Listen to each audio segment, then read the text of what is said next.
नमस्कार, स्वागत है आपका हमारे चैनल। अध्याय 4 ज्ञान कर्म संन्यास योग। ज्ञान का योग और कर्म का अनुशासन। चौथे अध्याय में श्री कृष्ण अर्जुन को दिए जा रहे दिव्य ज्ञान के आदिकालीन उद्गम को प्रकट करते हुए उसमें उसके विश्वास को पुष्ट करते हैं। वे बताते हैं कि यह वही शाश्वत ज्ञान है जिसका उपदेश उन्होंने आरंभ में सर्वप्रथम सूर्यदेव को दिया था और फिर परंपरागत पद्धति से यह ज्ञान निरंतर राजर्षियों तक पहुंचा। अब वे अर्जुन, जो उनका प्रिय मित्र और परम भक्त है, के सम्मुख इस दिव्य ज्ञान को प्रकट कर रहे हैं। तब अर्जुन प्रश्न करता है कि वे श्री कृष्ण जो वर्तमान में उसके सम्मुख खड़े हैं, वे इस ज्ञान का उपदेश युगों पूर्व सूर्यदेव को कैसे दे सके। इसके प्रत्युत्तर में श्री कृष्ण अपने अवतारों का रहस्य प्रकट करते हैं। वे बताते हैं कि भगवान अजन्मा और सनातन हैं, फिर भी वे अपनी योगमाया शक्ति द्वारा धर्म की स्थापना के लिए पृथ्वी पर प्रकट होते हैं। लेकिन उनके जन्म और कर्म दिव्य होते हैं और वे भौतिक विकारों से दूषित नहीं हो सकते। जो इस रहस्य को जानते हैं, वे अगाध श्रद्धा के साथ उनकी भक्ति में तल्लीन रहते हैं और उन्हें प्राप्त कर फिर इस संसार में पुनः जन्म नहीं लेते। इसके पश्चात इस अध्याय में कर्म की प्रकृति का व्याख्यान किया गया है और कर्म, अकर्मण्यता तथा वर्जित कर्म से संबंधित 3 सिद्धांतों पर चर्चा की गई है। इनसे विदित होता है कि कर्मयोगी अनेक प्रकार के सांसारिक दायित्वों का निर्वहन करते हुए अकर्मा की अवस्था प्राप्त कर लेते हैं और इसलिए वे कार्मिक प्रतिक्रियाओं में नहीं फंसते। इसी ज्ञान के साथ प्राचीन काल में ऋषि मुनि सफलता और असफलता, सुख दुख से प्रभावित हुए बिना केवल भगवान के सुख के लिए यज्ञ के रूप में कर्म करते थे। यज्ञ कई प्रकार के होते हैं और इनमें से कई यज्ञों का उल्लेख यहाँ किया गया है। जब यज्ञ पूर्ण समर्पण की भावना से संपन्न किए जाते हैं, तब इनके अवशेष अमृत के समान बन जाते हैं। ऐसे अमृत का पान करने से साधक के भीतर की अशुद्धता समाप्त हो जाती है। इसलिए यज्ञों का अनुष्ठान पूर्ण निष्ठा और ज्ञान के साथ करना चाहिए। ज्ञान रूपी नौका की सहायता से महापापी भी संसार रूपी कष्टों के सागर को सरलता से पार कर लेता है। ऐसा दिव्य ज्ञान वास्तविक आध्यात्मिक गुरु से प्राप्त करना चाहिए जो परम सत्य को जान चुका हो। श्री कृष्ण गुरु के रूप में अर्जुन से कहते हैं कि ज्ञान की खड्ग से अपने हृदय में उत्पन्न हुए संदेहों को काट दो, उठो और युद्ध लड़ने के अपने कर्तव्य का पालन करो। भागवत गीता 4 परम भगवान श्री कृष्ण ने कहा, मैंने इस शाश्वत ज्ञान योग का उपदेश सूर्यदेव विवस्वान को दिया और विवस्वान ने मनु और फिर इसके बाद मनु ने इसका उपदेश इक्ष्वाकु को दिया। हे शत्रुओं के दमन करता, इस प्रकार राजर्षियों ने सतत गुरु परंपरा पद्धति द्वारा ज्ञान योग की विद्या प्राप्त की, किंतु अनंत युगों के साथ यह विज्ञान संसार से लुप्त हो गया प्रतीत होता है। उसी प्राचीन गूढ़ योग ज्ञान को आज मैं तुम्हारे सम्मुख प्रकट कर रहा हूँ, क्योंकि तुम मेरे मित्र एवं मेरे भक्त हो, इसलिए तुम इस दिव्य ज्ञान को समझ सकते हो। अर्जुन ने कहा, आपका जन्म विवस्वान के बहुत बाद हुआ, तब मैं फिर यह कैसे मान लूं कि प्रारंभ में आपने उन्हें इस ज्ञान का उपदेश दिया था। तुम्हारे और मेरे अनंत जन्म हो चुके हैं, किंतु हे परंतप, तुम उन्हें भूल चुके हो, जबकि मुझे उन सबका स्मरण है।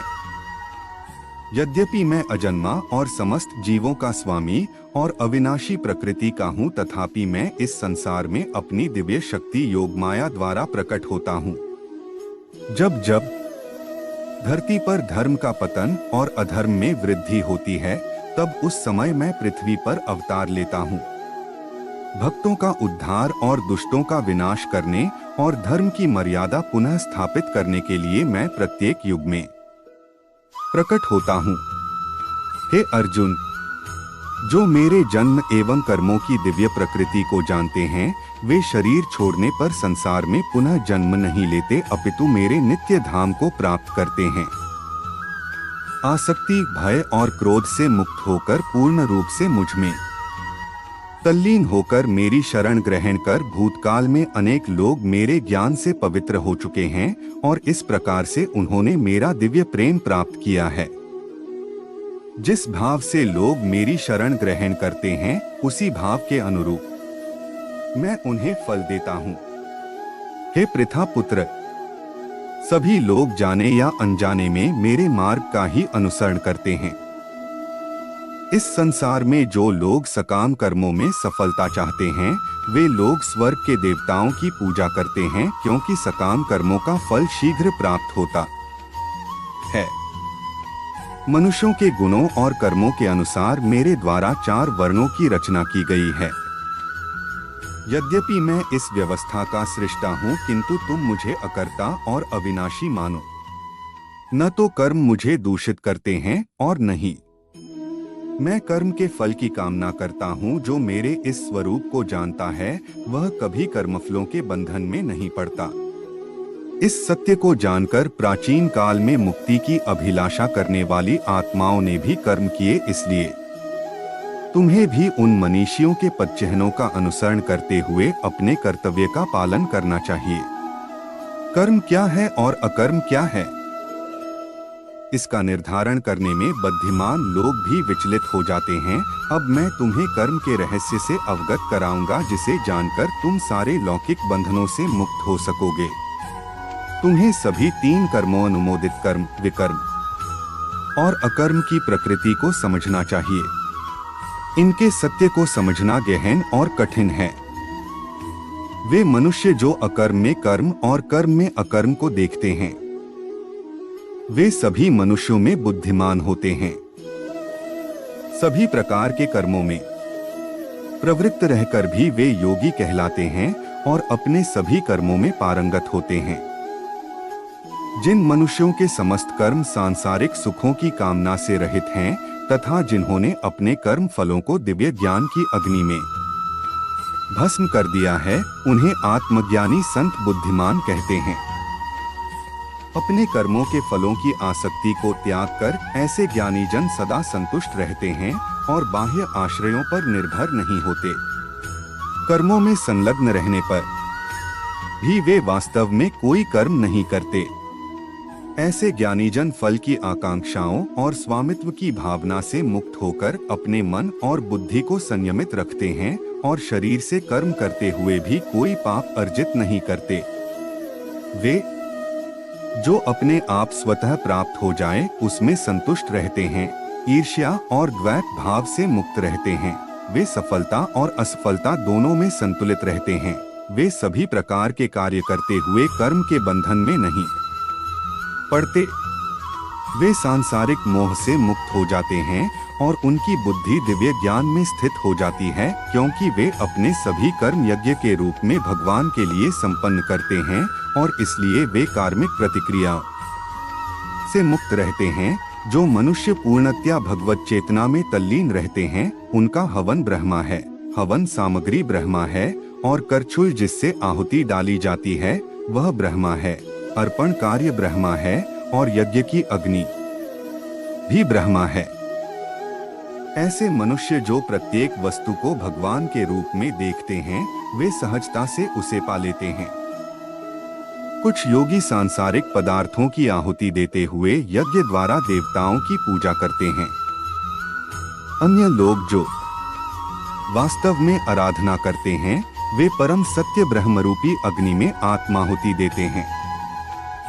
कुछ योगी जन श्रवणादि क्रियाओं और अन्य इंद्रियों को संयम रूपी यज्ञ की अग्नि में स्वाहा कर देते हैं और जबकि कुछ अन्य शब्दादि क्रियाओं और इंद्रियों के अन्य विषयों को इंद्रियों के अग्नि रूपी यज्ञ में भेंट चढ़ा देते हैं। दिव्य ज्ञान से प्रेरित होकर कुछ योगी संयमित मन की अग्नि में अपनी समस्त इंद्रियों की क्रियाओं और प्राण शक्ति को भस्म कर देते हैं। कुछ लोग यज्ञ के रूप में अपनी संपत्ति को अर्पित करते हैं। कुछ अन्य लोग यज्ञ के रूप में कठोर तपस्या करते हैं और कुछ योग यज्ञ के रूप में अष्टांग योग का अभ्यास करते हैं। और जबकि अन्य लोग यज्ञ के रूप में वैदिक ग्रंथों का अध्ययन और ज्ञान पोषित करते हैं, जबकि कुछ कठोर प्रतिज्ञाएं करते हैं। कुछ अन्य लोग भी हैं जो बाहर छोड़े जाने वाली श्वास को अंदर भरी जाने वाली श्वास में, जबकि अन्य लोग अंदर भरी जाने वाली श्वास को बाहरी श्वास में रोककर यज्ञ के रूप में अर्पित करते हैं।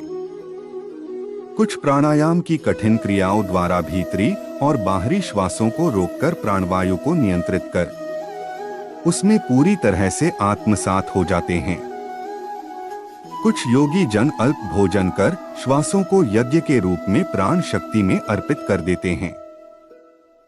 सब प्रकार के यज्ञों को संपन्न करने के परिणामस्वरूप योग साधक अपनी अशुद्धता को शुद्ध करते हैं। इन यज्ञों का रहस्य जानने वाले और इनका अनुष्ठान करने वाले इन यज्ञों के अवशेष जो कि अमृत के समान होते हैं का आस्वादन कर परम सत्य की ओर बढ़ते हैं। हे कुरुश्रेष्ठ, जो लोग यज्ञ नहीं करते वे न तो इस संसार में और न ही अगले जन्म में सुखी रह सकते हैं। विभिन्न प्रकार के इन सभी यज्ञों का वर्णन वेदों में किया गया है और इन्हें विभिन्न कर्मों की उत्पत्ति का रूप मानो। यह ज्ञान तुम्हें माया के बंधन से मुक्त करेगा। हे शत्रुओं के दमन करता, ज्ञान युक्त होकर किया गया यज्ञ किसी प्रकार के भौतिक या द्रव्य यज्ञ से श्रेष्ठ है। हे पार्थ, अंततः सभी यज्ञों की पराकाष्ठा दिव्य ज्ञान में होती है। आध्यात्मिक गुरु के पास जाकर सत्य को जानो। विनम्र होकर उनसे ज्ञान प्राप्त करने की जिज्ञासा प्रकट करते हुए ज्ञान प्राप्त करो और उनकी सेवा करो। ऐसा सिद्ध संत तुम्हें दिव्य ज्ञान प्रदान कर सकता है क्योंकि वह परम सत्य की अनुभूति कर चुका होता है। इस मार्ग का अनुसरण कर और गुरु से ज्ञानावस्था प्राप्त करने पर हे अर्जुन, तुम कभी मोह में नहीं पड़ोगे क्योंकि इस ज्ञान के प्रकाश में तुम यह देख सकोगे कि सभी जीव परमात्मा का अंश हैं और वे सब मुझ में स्थित हैं। जिन्हें समस्त पापों का महापापी समझा जाता है वे भी दिव्य ज्ञान की नौका में बैठकर संसार रूपी सागर को पार करने में समर्थ हो सकते हैं। जिस प्रकार प्रज्वलित अग्नि लकड़ी को स्वाहा कर देती है, उसी प्रकार से हे अर्जुन, ज्ञान रूपी अग्नि भौतिक कर्मों से प्राप्त होने वाले समस्त फलों को भस्म कर देती है। इस संसार में दिव्य ज्ञान के समान कुछ भी शुद्ध नहीं है। जो मनुष्य दीर्घकालीन योग के अभ्यास द्वारा मन को शुद्ध कर लेता है, वह उचित समय पर हृदय में इस ज्ञान का आस्वादन करता है। वे जिनकी श्रद्धा अगाध है और जिन्होंने अपने मन और इंद्रियों पर नियंत्रण कर लिया है, वे दिव्य ज्ञान प्राप्त कर लेते हैं। इस दिव्य ज्ञान के द्वारा वे शीघ्र ही कभी न समाप्त होने वाली परम शांति को प्राप्त कर लेते हैं। किंतु जिन अज्ञानी लोगों में न तो श्रद्धा और न ही ज्ञान है और जो संदेहास्पद प्रकृति के होते हैं, उनका पतन होता है। संदेहास्पद जीवात्मा के लिए न तो इस लोक में और न ही परलोक में कोई सुख है। हे अर्जुन, कर्म उन लोगों को बंधन में नहीं डाल सकते जिन्होंने योग की अग्नि में कर्मों को विनष्ट कर दिया है और ज्ञान द्वारा जिनके समस्त संशय दूर हो चुके हैं, वे वास्तव में आत्मज्ञान में स्थित हो जाते हैं। अतः तुम्हारे हृदय में अज्ञानतावश जो संदेह उत्पन्न हुए हैं, उन्हें ज्ञान रूपी शस्त्र से काट दो। हे भरतवंशी अर्जुन, स्वयं को योग में निष्ठ करो। उठो, खड़े हो जाओ और युद्ध करो। अगर आपको हमारी यह जानकारी अच्छी लगी तो वीडियो को लाइक कर देना और अगर चैनल पर नए हो तो चैनल को सब्सक्राइब कर देना। धन्यवाद।